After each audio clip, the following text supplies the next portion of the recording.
Hello, my name is Prime, and welcome back to this episode of ATS Showcases, and today we're going to be checking out the Freightliner FLD mod from the Steam Workshop, so of course I'll have a link for it down in the description below. And we're here in Laredo, Texas, and we're going to head down to Brownsville, hauling some grain in our Load King trailer. Our Load King grain trailer looks really nice. I really like this combo with the truck and trailer. You have a lot of customization on the truck, and I'm happy about that. And the reason why I'm happy about it is that sometimes with mod trucks, you don't have a ton of customization options. Now with the Freightliner FLD, it is a well thought out mod. Many high-level authors have worked on it, and overall it is very solid, and I'm very happy with it. First off, we have two different roof configurations, a mid-roof and a raised roof, which of course I'm using today in today's video. One chassis option, but engines we have 4. Now with those 4, these are all custom sound mod engines to begin with. So it's plug and play with the mod. You download the truck mod, you've got all the sound mods that come with it, because it's not just the engine mods, there's some interior sound mods and horn sound mods as well. So when it comes to the engines, we have 4 different versions of the CAT 3400 or 06B engine. That's a tongue twister and a half, but I'm using the 525 horsepower tuned version just because, well, why not? Transmissions, kind of same story. You got a handful. I'm running with the 18-speed Eaton Fuller because I like maxed out trucks. That's pretty much just a given for these ATS showcases. Interiors, we have a couple options in this window. I'll say this window because I'll show you in just a second some of the different options that you can actually do to the interior. But for the interior kind of selection, you have the stock shifter, or you can do a custom shifter as well. And now when I'm talking about the options, there are a lot. And I mean, paint, I guess I should also say there are plenty of stock paints and a few other paint mods, or included paint mods, I guess you could call them. But there's a ton of options, plus your custom ones all through there. So I won't skip over that. Accessories. This is what I mean, though. Look at the dots. There are plenty of dots around this Freightliner. It's really to whatever end you want to go. Plenty of lighting, plenty of bumper options, really shiny chrome, kind of dulled down chrome paint. You name it. It's pretty much got it.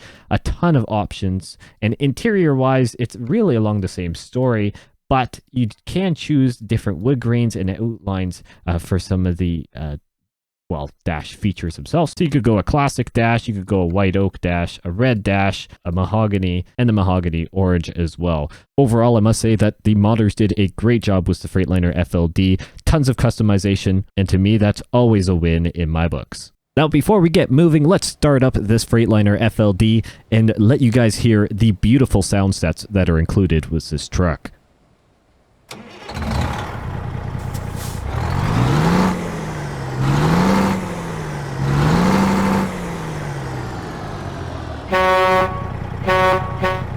Overall, I am just really happy with that sound. And interior wise, we also have custom blinker sounds.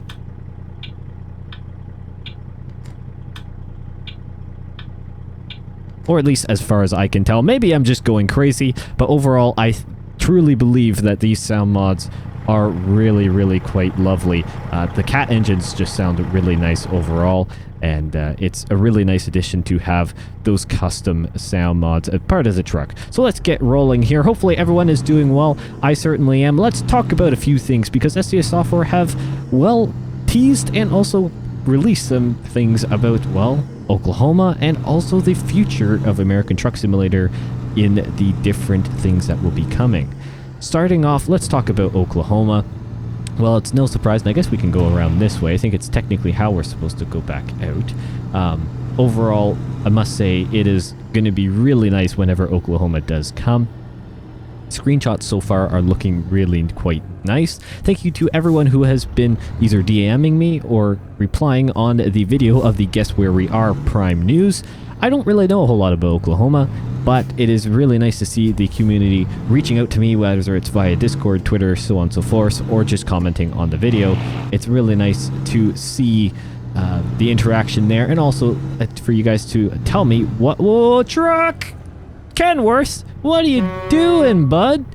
My word. And now, of course, he got probably in an accident with the AI. Or not? What is he doing now? Now, this is just a traffic kerfuffle over here now, isn't it? Yeah, I think it did get... I think there's a car.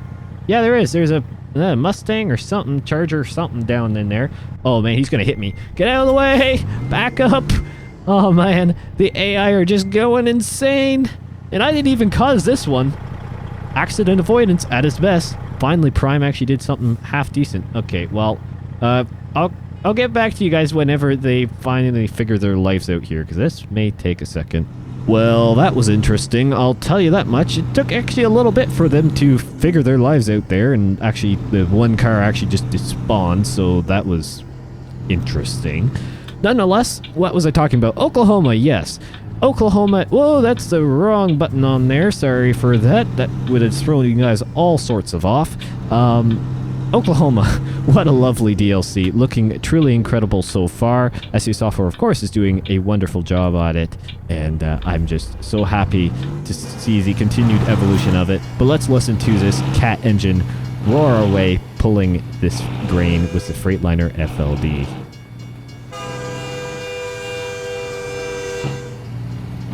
Although you could really only hear train in that shot. Let's try this again a little bit from the front. Whoa, car coming out in front. I was going to stay exterior for a bit longer, and then I realized that I probably wasn't going to live to see another day if I would continue to do that with the AI being what they were today. Oh, don't want to hit the Greyhound bus. Oh, we're good. I got to remember, it's just a single trailer today. I will admit, I tried to take a double. The Rocky Mountain double configuration that I actually had was one of the previous videos was this Load King grain hopper trailer. But I quickly realized that you can't actually do that in Texas. So here we are. We've got the single configuration. Still looks really nice. I put the white on it. I figured, you know what, it's something a little different, but it just looks real good. Now let's listen to the cat engine.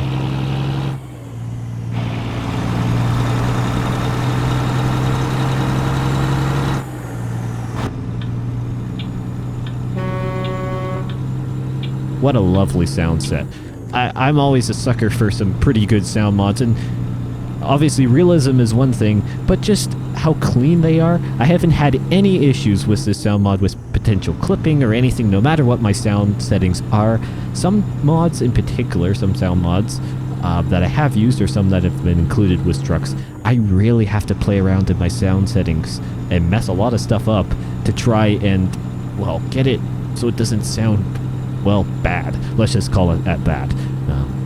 Some of them are very finicky and have to be tuned precisely, and although they're good when you get them there, I like the ones that are more plug and play. It's good for a lot more people, and as I mentioned right at the beginning of the video, I'll have a link for this truck mod down in the description below. Today I'm only using this truck mod, but any ATS showcase or ETS showcase doesn't matter.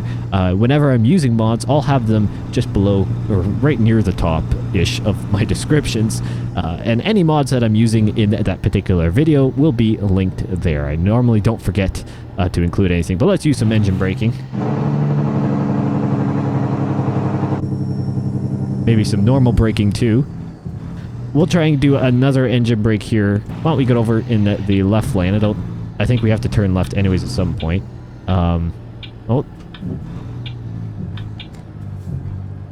Well, didn't really get much engine braking there because I was also applying the brake as well to make sure we get stopped. But what a shot is this, eh? It's really a nice truck, and this color is actually one of the stock metallic colors that come with the truck. They did a lovely job picking out, well, the multitude of colors, but this one I believe was a sky or something along those lines, a blue, and it is a very, very nice shade. Props to the designers on that one. It's a really nice tone. There's a slightly lighter version as well. But I went with this one. Or maybe this is the lighter one. I know I can't remember if this was the lighter or the darker, but either way.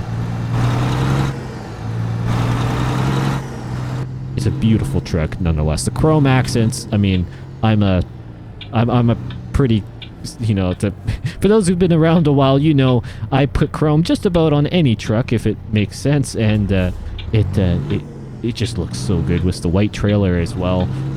Some of the white hubcap or the white mud flaps on the trailer as well. Like overall, it just ties itself. Well, we gotta keep going here. Don't want to hit the brakes. Oh yeah, well, we'll just roll through that one. No worries there. I'm really hoping I'm not. Now I'm starting to second guess myself, not gonna lie, that this is a custom sound mod. As far as I know, it is. But I haven't also used the CAT engines in stock ATS for a while. But as far as I know, this is a sound mod, and I'm judging by the blinkers, it seems like there are custom sound sets on this thing. So I don't think I have to be too concerned about spreading false information. I do not like doing, well, I do my very, very best never to do that, mislead people. But as far as I know, everything's fine. And just judging by the sound, it sounds really quite nice. Let's try another engine brake here without some traffic ahead of me. Is this a straight-ish stretch? I don't think I have to turn here. No, I do not. So once we get maybe up here and get some extra speed, we'll flick on the engine brake and get to a better camera view so you guys can listen to the beautiful engine braking on this. The Jake brakes on a lot of these engine mods just are really, really quite nice. No complaints there, and yeah, it's just a lovely, lovely truck sound mod overall. All right, let's get some engine braking going here and let you guys listen to this beautiful piece of kit.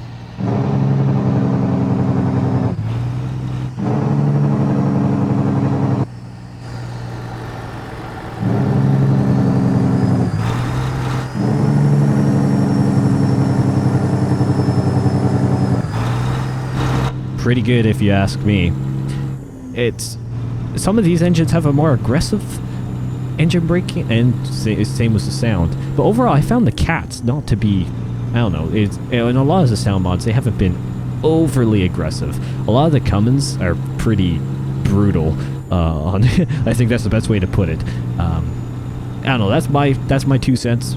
Some of you may agree, some of you may not. That's perfectly fine. Oh, we go down to a single lane here. How interesting.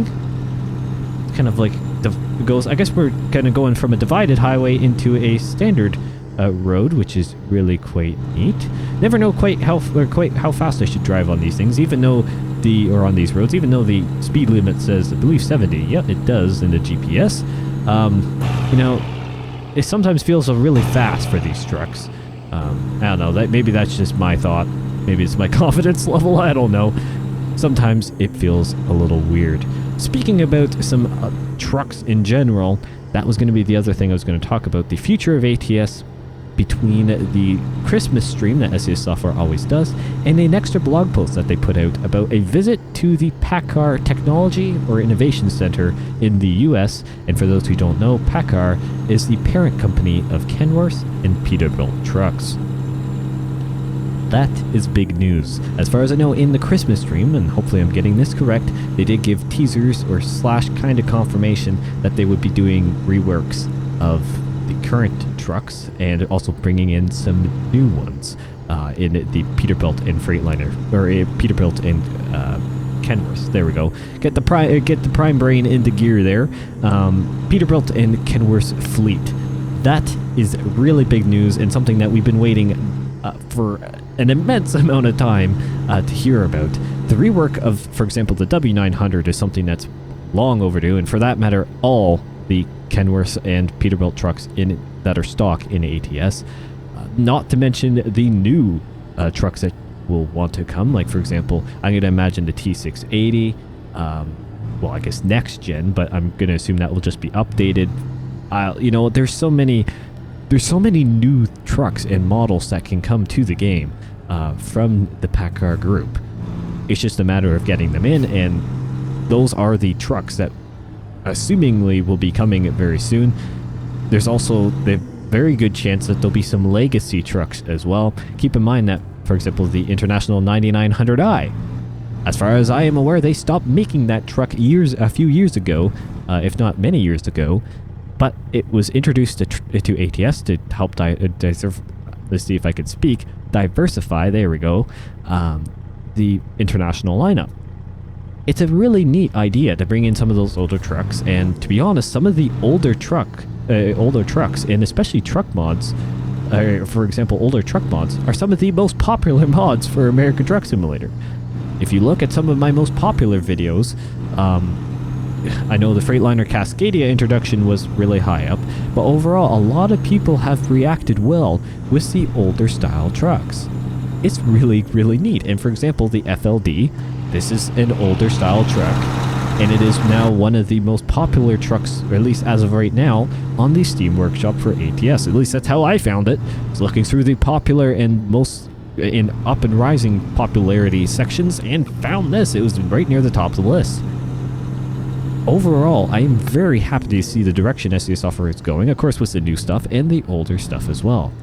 I think the new stuff generally, the new trucks and models sometimes get a bad rap for being the more, you know, hyper economical trucks and so on and so forth. But that's a style direction, just as 20, 30 years ago, the style direction was more, you know, brute, big American truck, for example. That direction is, to a certain degree, morphing and going to a more economical state as, well, the world has, I guess the best way to put it is gone up in price in many shapes and forms. So a lot of drivers, no matter the discipline now, as from the few conversations I've had with real-life truckers and generally just going across the board, seems like the economy factor is becoming more significant, especially with fuel costs being, well, depending on your region, what they have been recently.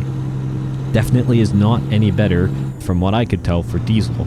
So it's one of those things that when it comes to the philosophy of the trucks becoming more efficient, especially for the big fleet, you know, deliveries of these trucks. So that's where a lot of the companies make a lot of their money, are major corporations buying up large sums of trucks, deploying them into their fleet and updating them, so on and so forth. They care about reliability, they care about economy, especially fuel economy, so they can save money on their end. The drivers, I don't know, some companies may care about what their drivers' feedback are of the trucks, especially for comfort, but they're not going to care if the driver wants more, well, more brute power if they don't need it.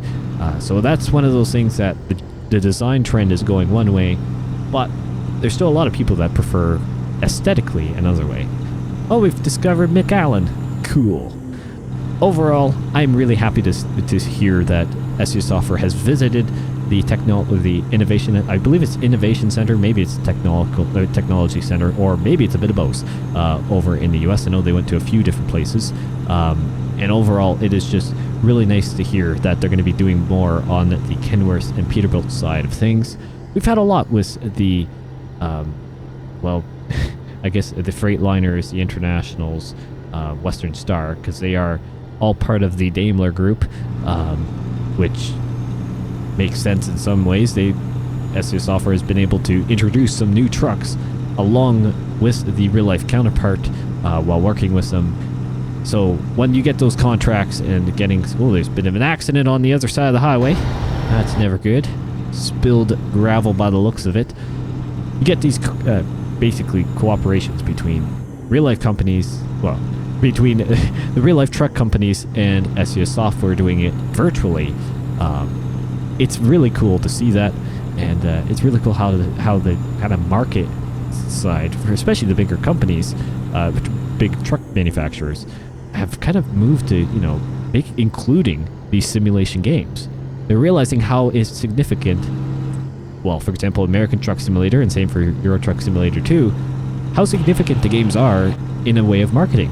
Gets people driving trucks, maybe even getting people into driving trucks in real life as well as a profession. I know that there have been some that have made that switch, started driving in, for example, American Truck, and they've gone to getting their full licenses and then driving transports or whatever big rigs in real life. That's a very possible progression, and one that I can see a lot of the marketing teams in the big manufacturers probably leaning towards. But nonetheless, it's really cool that SEO Software is working with that, and who knows what other trucks are in the future. I know they did possibly do a teaser, and that was kind of through a bit of a word of comments on videos and DMs, that there was a potential another teaser for a unconfirmed DLC for American Truck Simulator. So obviously not Oklahoma, but there's potentially in the Christmas stream one that they did a teaser, a very short teaser of a upcoming DLC. So that would be, I never got to see that, unfortunately, but that would be fairly significant as well. The Christmas stream is always pretty eventful generally. Normally they do give off some pretty cool information, some things that, you know, they'll be doing in blog posts later, but overall it's really kind of nice that they do that for the community. Some things that they're able to give back and kind of get us excited for the year to come. That's all the thing. That's really what I really like about the Christmas streams. Not every manufacturer does that, or game manufacturer does that, or developer. There we go. I'm pretty sure you guys could tell my mental thought on, or my mental thought. I don't know how else you think stuff without mentally doing it. I think you could probably feel what I was trying to think there. Trying to figure out what word to use. I know our customer expects our delivery soon. It's not like I totally, you know, faffed around for a bit with trying to get my intro going or anything like that. No, we're all fine. Yeah, no, it actually wasn't. It didn't take that long. It's just the delivery overall didn't have a ton of time to it. Oh yeah, there we go. Turn the headlights on, and we get some nice green glow around all the gauges, which is pretty neat. I think I took the wrong turn. Classic Prime navigating Texas interchanges. This is actually a very interesting interchange. So I have two options. Cut across the median, which I think I'm gonna have to do with a cop, I think, behind me. Oh, this isn't awkward at all. Put the hazards on, so maybe they don't ticket us. So yeah, let's just, well, I guess I can't put the indicator on while I'm doing hazards. Let's just hop, skip, and jump over the median here without taking out a car. Thank you very much. How's it going behind us? The AI is probably thinking, what is this guy smoking? Well, bit of prime realism, that's it. There we go. We're all good. No harm done. Lots of clearance on this FLD. We're all good. I knew I was going to do it. When the Texas DLC was in development, I said it many times in blog posts when I was doing Prime News. I am 100% going to mess up interchanges, whether they're the massive spaghetti interchanges here and there, or they're just some of the other interstate, you know, connections. I'm going to mess them up. I called it right from the beginning, because as soon as I saw some of those road networks blog posts, I knew I was done for. I'm not used to this kind of regions of interchanges to a certain degree. Obviously, it's better than Europe in many cases, and is closer, but there are quite a few different interchanges I'm just not used to, and I haven't been there before. And now, with that said, I'm starting to learn a lot more about the interchange styles, so it does make it easier. I'm going to be making a left just up in here. And there's the left turn lane, which is always good to see. So I am getting used to it, but once I have to go through all these different interchange styles. And then I'll finally get used to it, because I haven't grown up driving in these areas, so I don't really know what to expect. I feel like I'm getting there, but it's those funny little mistakes that I will make. For example, basically using the U-turn lane for the interstate instead of, or the other merger lane instead of going straight and then left. It's one of those things that are, you know, not really harmful, especially not in American Truck Simulator. It's just really fun, honestly, and it's good that I can do it in the sim and not doing it in real life and have to either. Well, I wouldn't hop the curb in real life, because that's just a bad story waiting to happen. Where am I turning? I think I'm just up. Yeah, right here. Can't really tell on the GPS very well, because my avatar is quite small. Maybe I should try the Google Maps mod. I've seen, or there's like some other map. I think it was Google Maps. There's a mod that changes kind of the UI look of the stock in-game GPS kind of symbols, and it goes off of more. I believe it's either Apple Maps or Google Maps, or maybe there's one of both. But I definitely have seen the Google Maps one before. Brownsville Port. Lovely, we're going to the port. This is a really cool thing. I don't think I've actually been to a proper port yet in Texas, so this is going to be really quite neat. Looks like there's some... Look at the size of the container ship over there. Even though you can't see through the building. Look at that unit. Look at the cranes. Oh, this is a lovely area. Got here just in time too. Sun's starting to set. Did burn some daylight earlier in the video, but we're all good. Look at this area. What a lovely thing. Driving down the center of the road. Okay, I'll make my way to the right a little bit so then I don't look so out of place. Just taking up the whole lane, even though there's technically 2 or maybe even 3. But let's don't know what's up here. I'm just taking the whole curve.